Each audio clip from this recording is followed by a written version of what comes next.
Hi guys, I have this squishy bun sensory fidget toy. Let's get this open and see what's inside.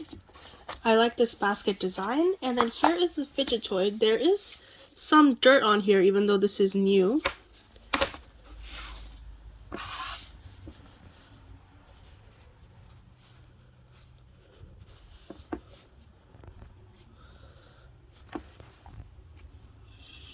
And there is a smell coming out of this. I think maybe it's supposed to be scented.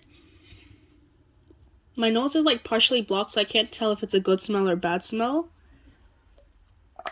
It might just be like some plasticky toy smell.